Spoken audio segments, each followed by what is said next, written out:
Breaking news at noon this afternoon, a jury has found Darrell Brooks guilty of 76 counts, including 6 counts of first-degree intentional homicide for driving an SUV through the Waukesha Christmas parade, killing 6 people and injuring dozens more last year. We have live team coverage this afternoon, and we begin with our Bruce Harrison live from the Waukesha courthouse. Bruce, it has been a roller coaster ride. You have been there every step of the way during this trial.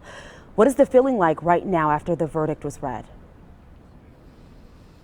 Well, Tom, Simone, the atmosphere in the gallery, among the people in the gallery, in the courtroom, as these verdicts were being read, I would say is one of relief. It was a process. 76 counts the judge had to get through. She started with the first of intentional homicide, and I believe it was on the second, a man yelled some expletives at Darrell Brooks as he sat at the defense table with his head down. Anger in the room as well. Several people were crying softly, some openly weeping.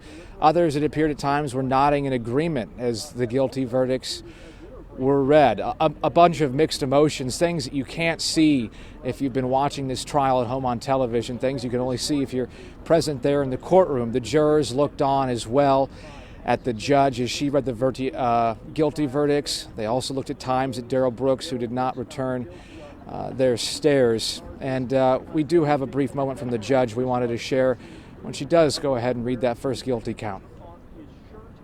We, the jury, find the defendant, Darrell E. Brooks, guilty of first-degree intentional homicide as charged in count 1 of the information, dated this 26th day of October 2022, signed by the foreperson, juror number 11.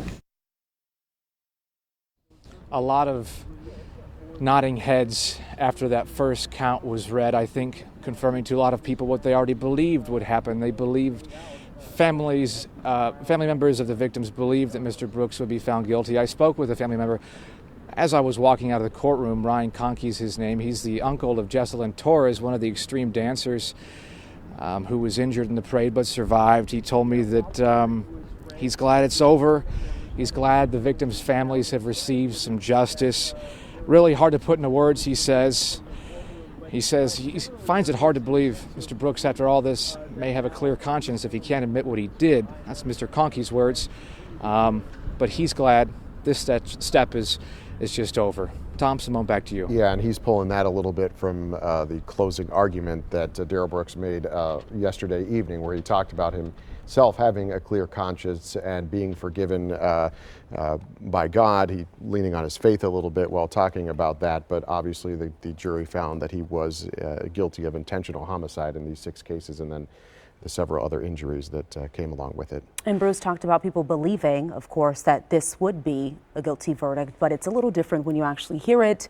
It, of course, is probably a re-traumatizing moment for some of the families as well. So we want to get to something here visually we want to show you. The mayor of Waukesha released a statement just moments ago saying in part, quote, "Today we are glad that the trial is over and that justice will be served for all those impacted by this tragedy."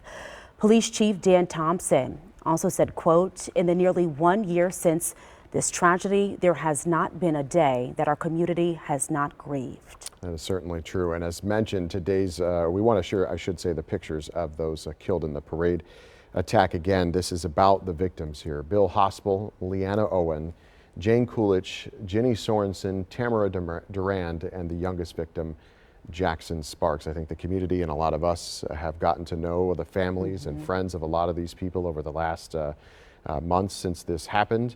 And it is a big day for them, for some part of the closure of this process, but also for the community as well. Yeah, you talk about those families and you want to remember those faces. Those faces have families as well in our community who are unfortunately grieving, but hopefully have a little bit of closure today.